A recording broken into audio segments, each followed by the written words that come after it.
Yeah, so good evening everybody. My name's Nigel. I'm the owner of Proud Bar in Weston-super-Mare, and it gives me great pleasure today to reach out into our community and welcome Jen Matthews. So welcome Jen. We've been looking forward to this day. When we opened the bar in September, one of our things that we said we would do is to reach out into the community, invite as many people together who were creative and who wanted to bring something different to the bar. So we welcome you, Jen, as we would welcome artists and anybody that wants to get creative in this space. So it's lovely to have you here tonight. And it's also lovely to have your family amongst us and your partner so, and friends and customers over there. So hello everybody. Hello. Hi Nigel. So and hi to everybody on Facebook and Twitter. Hi guys, how you doing? So you've come along today and you are launching your brand new book. So, Hooked on You is the new book by Jen Matthews. I hope you can all see it there. And we would like to welcome this book to Proud, and it will be on sale here. We're going to have a few copies behind the bar, and equally people can get it on Amazon. Is that right? It's on Amazon and the ILFA website as well. Yeah. It's on all the Amazons. So AU, IS. UK, blah blah blah. Yeah, and I think you may come along to Weston-super-Mare Pride. Hopefully, soon. I'm going to try and convince a couple of my author friends to come and sit with me, and we can share a stall then, and not just have just the one book, because that'd be kind of boring. So, so lovely, and loving the cover, and it's quality publication. So lovely to have you as part of this, which is our little bar, so welcome. So I've got a few questions that people have sort of like wrote down that we'd like to go through, if that's okay. Mm-hmm. So first up then, what was your greatest challenge during the writing process? The writing was quite easy because I kind of wrote what I wanted to read, a nice, pretty, cutesy story about two women who meet and fall in love. The difficulty was then making it to something into a book, basically into a story that would sell well and that would have the right amount of tension and the right amount of conflict, which is something that ILFA Publishing have done really well with me. We've worked for 18 months editing and proofreading, and I had a beta reader for a while who helped me, so lots and lots of different people have helped me with it. But trying to create conflict was difficult, and there's a character called Liam in it, and if any of you guys have read the book yet, you'll know that Liam is, there's no other word for it, he is an asshole, and I don't like writing assholes at all, so that was the most difficult bit, writing a horrible character, because I think everybody's nice deep down, so that was the most difficult thing, I think. Thank you. When did you start planning your book and getting your ideas together? So for those of you who've seen Holby City, it's finished now, which is very sad, a relationship between two women in their 50s, and it was very slow burn. I think it took place over 10 months before they actually properly got together, and there was lots of gay women that came together as a community on Twitter and various other platforms, and we all kind of set up this Barina thing.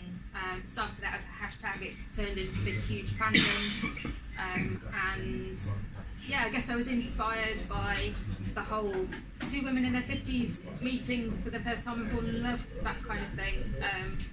So does that answer the question? It does, and it sort of goes on to where you get your inspiration so the inspiration was Holby City, and knowing that there weren't many stories about women of that age falling in love, because most lesfic is about 20-something pretty thin, sexy women rather than any older women.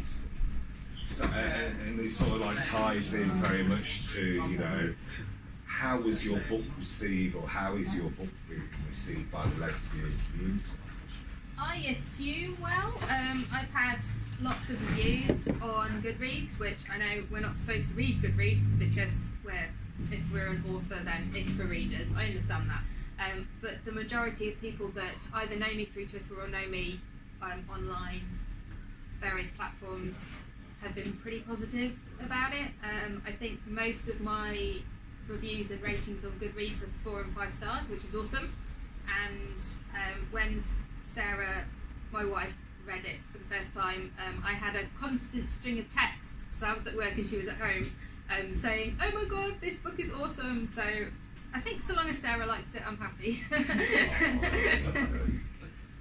So yeah, as we can see, you're quite creative, and you know, you've got a ball of wool there, and you love crochet. Yeah. Am I right? Yeah. So, These are my bunny rabbits. Okay. So why crochet? Okay, so I have nerve damage in my face. I've had it for 5.5 years. I was off work for a few months with it in 2014, just after we got married, and I was pretty depressed and despondent and not really having a great time. Sarah basically kicked me out the door and said, "You need to go and find a hobby. Go and find a hobby that doesn't involve talking or eating or anything that makes your face worse." And I thought about crochet briefly at various points in my life and never really got to grips with how to do it or anything. So I went to Crosspatch, which is over there, down the road, and went to see Mandy, and she runs a crochet class, and kind of was another inspiration for the book. But it was really therapeutic for me because I can make stuff that people like and I like, and I can basically do it without looking almost. These guys, just as an aside, I did not make these. These are by my friend Rainy Lou, who's on Twitter, and she's on Etsy as well. And that's Anna, and that's Ollie, and she made those for me because she's awesome. Thank you, Sarah. And how long did it take you to actually write?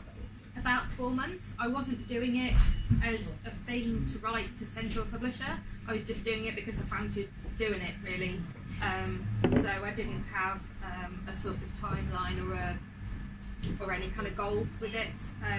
My second book, which is out in August, which is called The Words Shimmer, it's about a paramedic and a nursing lecturer. That took me 40 days because I literally sprinted.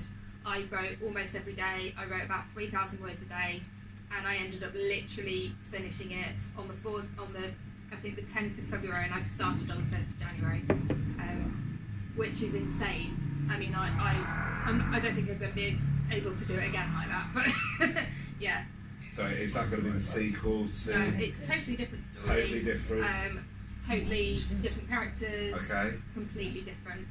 But it's still contemporary romance, and it's still quite a slow burn as well. Nice. And instead of crochet, we have gardening in the next one. So lots of gardening in case people like gardening. Yeah.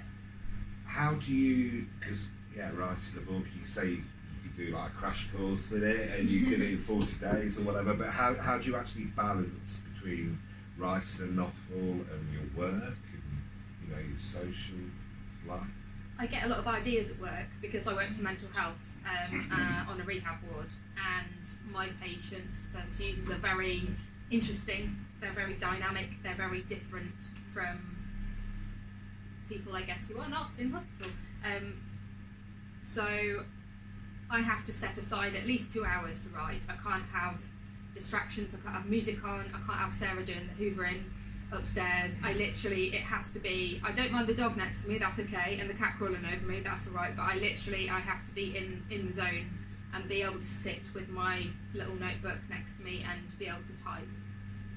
So yeah, I have to be alone in the house, so long as it's quiet and good, I can do it. And I get a lot of time, especially on night shifts, I get a lot of time to kind of plan books and write down ideas and stuff, because we're there kind of so long as people sleep, we're just kind of there in case people need us, rather than actually having to do any interactions with people. They're all asleep, so that's cool. So when you brought this book to us, you said you wanted to do the launch. You also mentioned that you wanted some red wine alongside it. So, yeah, can you tell us a little bit about that? Yeah, so Anna, my secondary school English teacher character in Hooked on You, she's one of the protagonists. She really likes her Merlot a lot and is quite knowledgeable about Merlot and is a bit obsessed with it. And when her and Ollie are getting friendly, Ollie offers to make her a bunny rabbit in her favourite colour, which is burgundy, and she calls her bunny rabbit Merlot because of her affinity with Merlot. So that's that. That's why that's right. So going we've got Merlot yeah. on offer this weekend. So Good idea. yeah, as part of the Hooked on You book launch, and yeah, why not? Why not? So, who is your favourite author and book, and why? Currently, I'm reading a lot of lesbian fiction. I didn't before because I didn't really know where it was or what it was about or what was happening. I went to Elcon last year, which was the European Lesbian Literary Conference, and met a whole host of authors who were all amazing. I have an affinity with Jay. She's an Ilva author. She's one of our top editors. In fact, she is the top editor. Her books are sweet and easy to read, and they don't have a huge amount of kind of drama in them. They're quite dramatic, but they are contemporary romance. And I've read 3 or 4 books of hers, and they're just really lovely. And I think my favourite book is probably Backwards to Oregon, which she actually gave to me as a gift and signed it. And she's lovely. She's German, and she's really shy and really sweet. And when I met her, it was awesome. So I was a bit fangirly. But yeah, it's a really good book. It's about it's in the 1800s America, and it's about the trail from Central America to Oregon. And there's a woman living as a man called Luke, and there's an ex-brothel worker who ends up pretending to be his wife, basically, and it's their journey to Oregon. Yeah. So if Hooked on You was a movie, who would you cast as the main characters? Okay. I don't know about Anna. I'm not sure. They're both really British. Really, really, really awfully British. Very, very received pronunciation, very kind of British. Ollie, this girl, yeah, she's ex-army, so I think nobody would be surprised for me to say probably Gemma Redgrave, because she'd look a lot like her, I think, if she was in a movie. And she's a pretty cool girl, so I don't know about Anna. I was kind of basing her a little bit Cynthia Nixon, that kind of sort of quite gingery but quite tall. Yeah. I guess. Yeah, She's got lots cool. of freckles, so you need to find somebody who had that kind of complexion anyway. Yeah. But yeah, that'd probably be it. Lovely. And then final question, and then we can probably go to the floor if anybody's got any additional ones. So, what advice would you give give somebody taking the first leap to actually getting into writing and getting a book published? Where would they start? This question is from Nat on Twitter. Hi Nat, I know this is from you because I read it earlier. So there's 2 ways of going about it. You can either look at publishers, see what they want, see what they publish, read some stories by them, buy some books off them, and then look at their submission criteria. It's so important to look at their submission criteria. I can't emphasize this enough. Like, seriously, a publisher will not consider a book that doesn't fit with their submission criteria. If you send somebody a manuscript and you haven't read how to do it, they're not even going to look at it. You need to literally follow their instructions. Their ethos is, if you can't do that, how are you going to work with an editor? How are you going to do what they want? So that's one way of doing it. Look at what they publish and then write something for that. The other way, I suppose, is to write something, figure out what kind of book it is and what kind of audience you want to read it or buy it, and then find a publisher that fits that bill, I guess. And and don't force yourself to write. If you're going to write, just let it come. It could take a year, it could take a minute. This isn't my first book. I self-published a book when I was 24, so 11 years ago, and that took me 10 years to write. I started writing that when I was 14. So, Jane, you're a true inspiration to people out there and the community that you belong to. So, thank you. yeah, lovely to have you here. Are there any further questions? Any questions from the floor? From the floor. Yes. Katie. So you've mentioned, obviously you're releasing Hooked on You at the moment, and the word shimmer, you said you just finished in February this month. Is there another book perhaps in the horizon? Are you working on anything new at the moment? I've just started plotting a book. So Ilva Publishing, originally you had to send the whole manuscript to be able to get a contract. They're now doing a proposal template. So you fill in the proposal template with conflict arcs and character bios and things, and you send them that before you even start writing. So that's awesome, because rather than writing an entire book and then them saying no, you can kind of put forward an idea and they'll go, oh yeah, maybe change these bits and change these bits. So I currently have a proposal in. I need to finish it. There's a couple of things I need to tweak. Called First Do No Harm, possibly. It's a working title, and that will be about a newbie police officer who gets injured in one of her first weeks being out on the road, and the physiotherapist that she meets through her treatment, who is from Zimbabwe.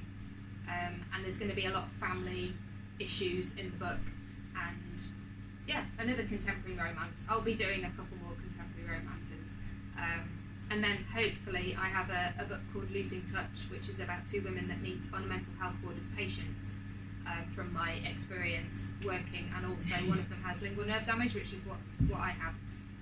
So that's probably going to be a bit further down the line, because it's a bit darker and it's less kind of cutie. So that's my plan. So hopefully that will be in a few years' time, and there'll be lots of books until then. Awesome. Anybody else? Me. Yes, go for it, love. Hi. Do you think you'll ever, because I mean, what you're saying is absolutely amazing. I wouldn't even know where to start with a book and how you get to wherever. Do you think any of your books, would you like it to go into like a film? Because my brother always used to say the book was better than the film. Yeah. Do you think that is something you'd want to explore or not? Yeah, I mean, if That's the question. I thought you were dumb. I love that. so she's asking whether I'd like one of my books to be turned into a movie. Yeah. Weirdly, recently, Ilva had somebody interested in making one of their books into a movie, and it sparked this big debate about which book would you like done as a movie. Yeah. It would be interesting. I think there would have to be there had to be a conversation about it. Yeah. I That's don't a know whole whether. different level, isn't it? Yeah, I don't know whether. I don't think Hooked on You would manage to be a movie. I think it would be a bit boring. Right, There's okay. not a lot going on in it. They crochet a lot, that's kind of it, and Yeah. then they fall in love. Yeah, but So- then you've got that That's place. cute, though. It's Yeah. cute, yeah, but there's not, yeah, it's, Yeah, because that's you've got what those we do. places down on the waterfront in Bristol. Yeah, like the Yeah. shed. Yeah, the shed. Yeah, that have got those type of movies, haven't Yeah. they? Which are apparently Yeah, they do. really, yeah, really good. Yeah, a short film. yeah, maybe. I don't know, You it's thought quite a I was long really book, so. fair. No, I didn't think Um, I just thought you'd come up with something really I did get. I'm keeping my fingers crossed. I don't know if this is gonna make it, but next week I think we're signing the rights to an audiobook for Hooked on You, which is pretty cool. Yeah. So Well. people that either can't read or don't read very well or have limited Yeah. sight, they Not can. you. There's a big drive towards Let's I Fix think- being on audiobook, so Yeah. that's awesome. I'm really Yeah, happy with brilliant. that. Yeah, absolutely. It's amazing what you've done from. Because honestly, I sit there, honestly. Can I just ask a question? Of course you can. If I wanted to start a book myself, Yeah. because I've had a very varied background with lifestyle, Yeah. kind of thing, very varied upbringing, etc. And like up until now, right now, it's still Yeah. very varied. How would I go about doing something like that? I can easily write it out on paper, but then Yeah. once it's on paper or on the computer, where would it go? It depends. So you want to basically write your life story. Pretty much, yeah. I think it's interesting enough. Or at least base something on your Yeah, life story. that sort of thing. There's a few ways you can go about it. It depends what you want the book to do. Do you want to get it published and sell it to the wider audience, or would it be like something for your children to have or family to have, or? Why what? Sorry. Yeah, Yeah, I see I what was you gonna say mean. children. No, I think it'd be published. Yeah, okay. It's quirky, it's interesting, and it's without my name on it, obviously. Well, you can write under a pseudonym. Yeah. People do that all the time. Yes, Jay, weirdly, that's not her real name. She's got a different name, but she writes under just Jay, and that seems to work for her. You could, again, you could do it one of two ways. You could write it and then look for a publisher, or Right. you could look for a publisher, see what publishers are out there that do autobiographical-esque stuff, and contact them and ask them, would you be interested in If they're this? interested in my story. Yeah. Cool. Do Thank it you. that way. Editing's great. It's awesome. I love it. It's hard. I'll It's come to really you hard first work. then, shall I? No, get a real editor. Get a proper editor. I no. And it's not just about punctuation and spelling. It is about getting a story, getting the right amount of tension, getting the right, getting proper dialogue in Yeah. there and stuff like that. So Cool. yeah, you can self-publish. Yeah. I have a lot of friends who self-publish, and that's a bit more. It's a bit more expensive because you have to do it yourself. So you have to pay your editor, you have to pay your proofreader, you have to pay to have a cover design if you're not designing it yourself, and then obviously the reward back is a lot bigger because the publisher isn't taking Yeah, some of the exactly. money. Exactly. So I think with my book that's self-published ages ago, I think I get about £3 per book, which is quite good. They only sell at £7 something, so Yeah, and that's yeah. via lulu.com if you're interested. Lulu.com Just good. there, yeah. Yeah. Love it. So yeah, I guess there's two ways of doing it. Cool. Thank you. You're welcome. Oh, Nadia. Oh, I have got some flowers. How nice. Thank you. beautiful. I've got a card in there as well. Amazing. Any more questions? Question? Hiya. You got a question? Hmm? To open the card. You just deserve it. Oh, that's lovely. Gets about right. What you've achieved is gigantic, and you should be so proud. I am proud. Thank So, sitting in you. proud. Sitting in proud, being proud. Yeah. With a pride heart. Being Oh, that's proud. awesome. Oh my gosh. So, from all the team at Proud, we wish you all the very best with this amazing book and for the journey that it takes people on. And Oh, yeah, no, you actually have. congratulations. Thank you. Bless you. Woo!